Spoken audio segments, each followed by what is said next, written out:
Welcome back. It's nice to be making videos again. The kids are back in school only to be off again for Easter long weekend.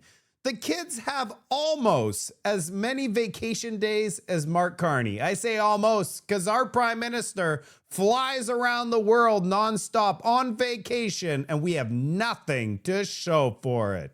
But don't worry, I'm here and we're going to make it happen. In today's report, Mark Carney's sinister plan to turn Canada into a carbon credit nightmare. The plan is in motion and there's nothing we could do to stop him unless we have a mass awakening event. Share this video with every single Canadian you know before it's too late. And this is why I create my valuable videos. The way that Mark Carney is going to be implementing his radical plan is through nature. Let's get into this report. That's just a short answer. Have you witnessed forced labor in Shenzhen? Yes or no? So thank you. We're going to start off with this. The federal government is taking over the vaccine injury compensation, aims to address backlog. This vaccine was so safe and effective that there's a backlog.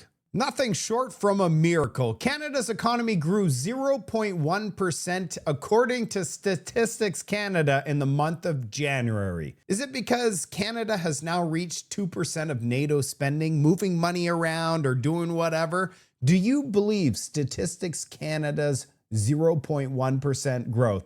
Or is it 0.00001, paving the way for Mark Carney to say, look, we have record growth. Data of the day. By party voting affiliation, 60 plus. These are the people that passed away in 2024, 266,800. A new Abacus data. Liberals are dying off at twice the rate of conservatives. Does this mean we just have to wait a few more years? Let this whole thing occur?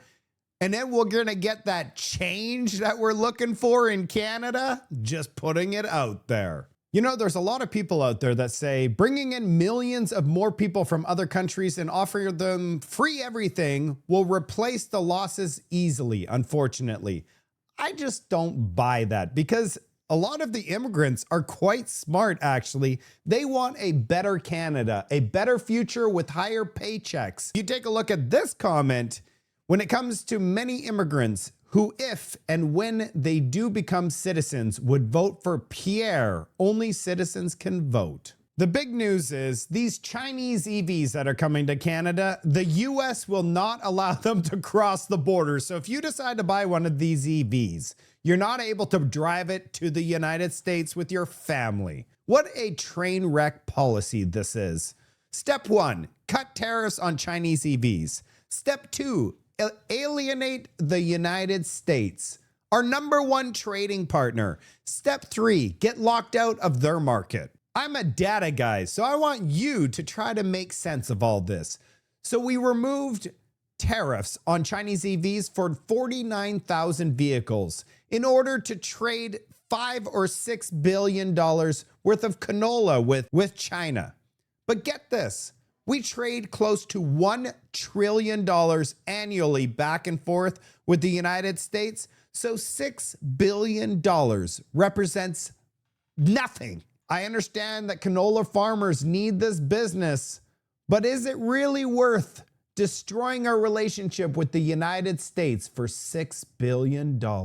What's interesting about this data is they also have the United States in here. 75% of Canadians support this. 18% oppose it. But in the United States, it's pretty similar at 72 and 22%, with 7 and 6% that are unsure. Here's the thing that nobody is talking about. Is in order to implement this thing, and the reason that I know this is because in the UK, they've already implemented it, and Australia. In order for adults to access social media, they have to confirm their identity, providing your driver's license or proof that it's you in order to go into these things. So basically what it's done is making it a requirement for adults to disclose who they are, where they live, and all the other information in order to access these platforms. Do you not think that this is overstepping their boundaries? Anytime that they try to do something to make people safe, it just strips away more of your freedom. And once you give them all of this information, and then they have Bill C9 on top of it, there's no way for you to circumvent the system. Even if you have a VPN, if you use those platforms, they know who you are. Mark Carney entered a deal in order to boost housing supply in Ontario, providing $4.4 billion. And Ontario, Doug Ford's providing a $4.4 billion as well. You know what? The rest of Canada is looking at this and going, where's our $8.8 billion? And guess who has to pay for all this? All the people across the country that's looking for affordable housing is saying we're going to have to pay for Ontario's cheap housing, and we get nothing from this. Why is he doing this?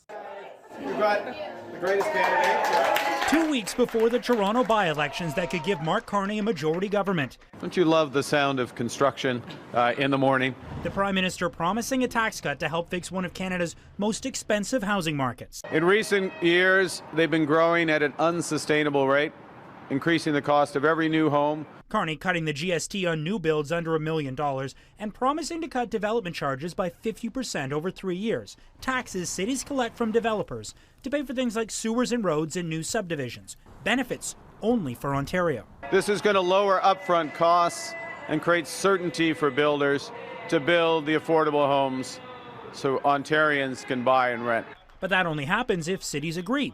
The federal and Ontario governments putting up a combined $8.8 billion to get municipalities to play ball. People in the municipalities, if you don't cut DCs, you aren't getting any money. It's a strategy that failed under Justin Trudeau, with Ottawa and Toronto raising their construction taxes after receiving hundreds of millions in federal cash, part of a long-term trend, with development charges having increased 176% since 2011 in the GTA, often adding over $100,000 to the cost of a new home. It's about using taxpayers' dollars from all across Canada to effectively bail out municipalities. But what about the rest of the country? The finance minister wouldn't commit to the same programs for other provinces. You don't always have one solution fit all, but we wanted to support every provinces and territory to increase the housing supply in the nation. Another winner from these changes, Ontario developers, some of whom have been in significant financial stress, particularly in the GTA condo market.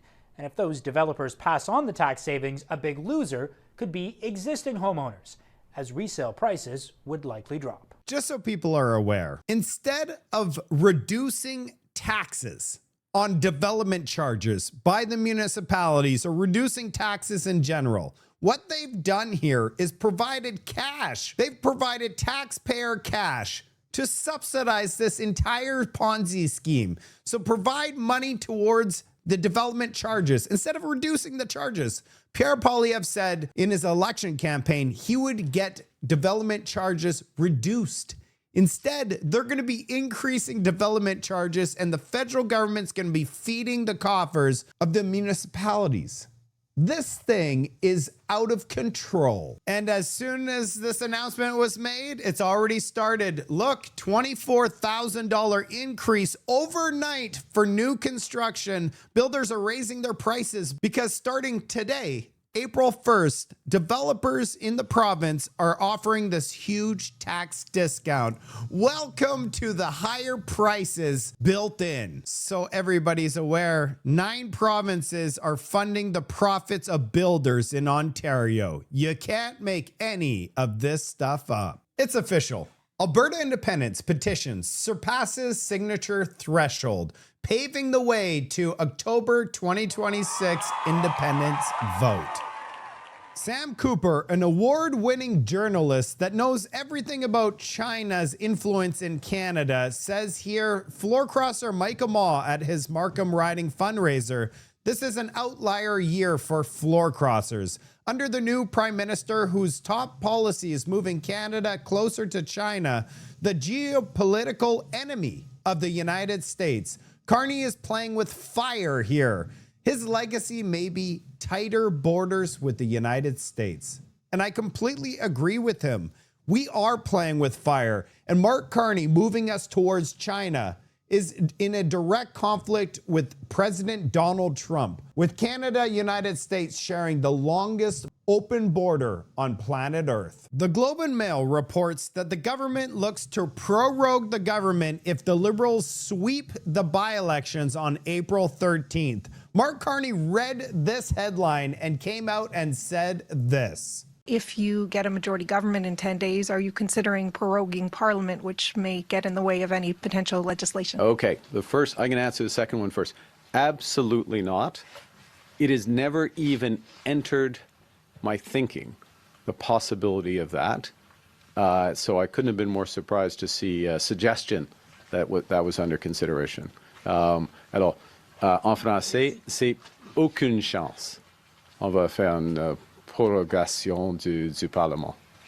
C'est pas une idée du gouvernement. Monsieur, the House, I'm sitting here, the House leader would personally, he wouldn't be happy with me. I don't want to suggest that he would do anything more extreme. No, we are, en français, le gouvernement travaille avec le Parlement. Nous sommes, we are absolutely focused on working with Parliament, getting legislation through Parliament, adjusting legislation where it needs to be, where it's better informed by the discussions in Parliament, where we have to make compromises in order to do it. And we've shown that. We've shown that consistently. And I think what we've seen, certainly in the last 2 months, is the real progress that we're making across a range of bills in crime, the Budget Implementation Act, other aspects. So there's no question of that.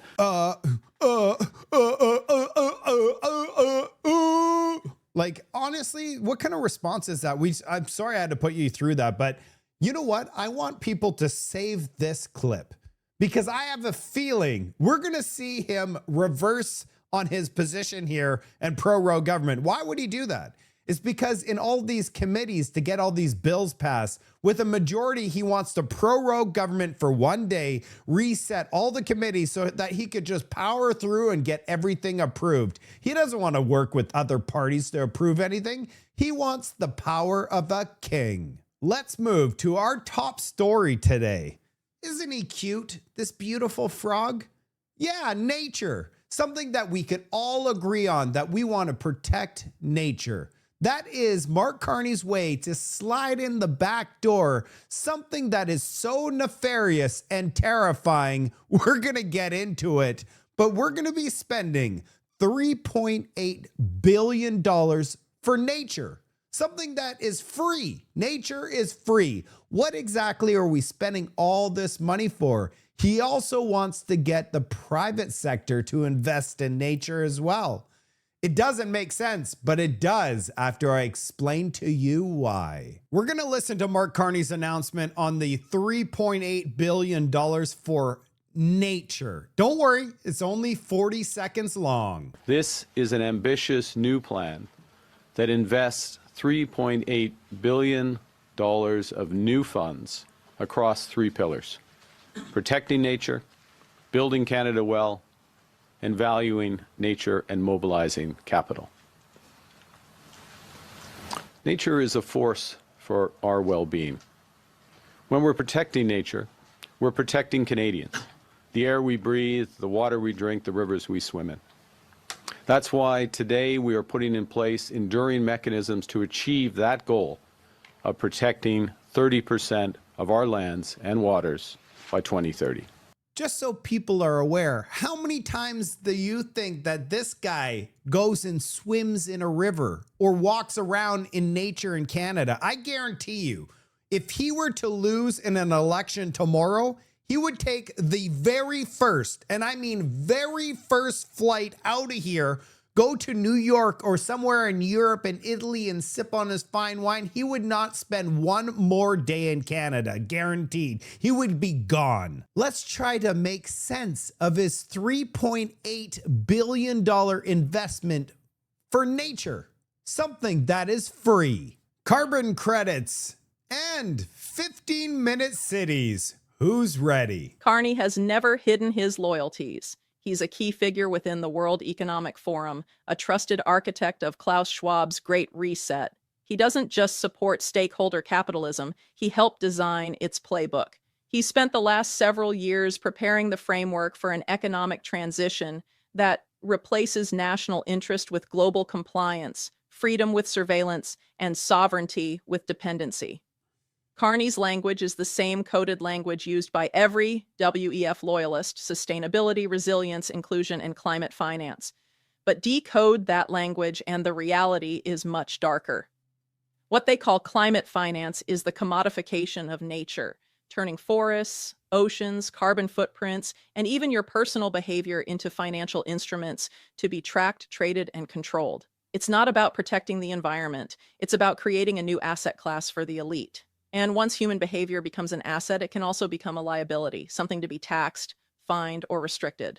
This is Carney's real vision for Canada, not protection from Trump, but deeper integration into a technocratic system designed in Davos and enforced through digital chains. What in the world is she talking about? We're talking about carbon credits, 170 types of carbon credits, and they're going to monetize our forests. Let's dig a little deeper. $3.8 billion so we could walk into a couple parks. Does that make sense?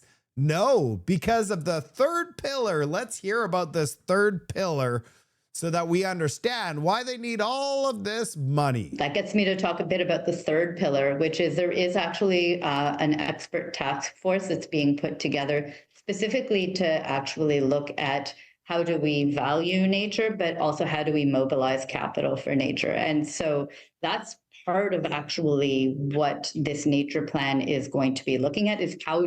Yeah, that's what this whole plan is. How do we value nature? So what they do is we get Brookfield probably to evaluate how much carbon these forests are absorbing to get these credits. And there'll be a skim. They're going to skim 1 or 2% for the management fee and all of this money that's created because we've put 30% of our land as forests. Then we get credits and we get management of all these forests. And guess what? We become a credit too. How much CO2 are you consuming? Your food, your shelter, your everything is going to be put on these chains because they start at the forest and they end with you. That's it for today's report. $3.8 billion for nature. It's not about nature. Mark Carney doesn't give a damn about nature. It's all about money. All of this money that is going to be created by carbon credits. And you know who is number one carbon credits? Brookfield. Canadians better wake up before it's too late. Do you want to be living on a carbon credit? Share this video with everybody you know. Smash that like button if you enjoyed this video and leave a comment. I read them. I'll see you on the next report.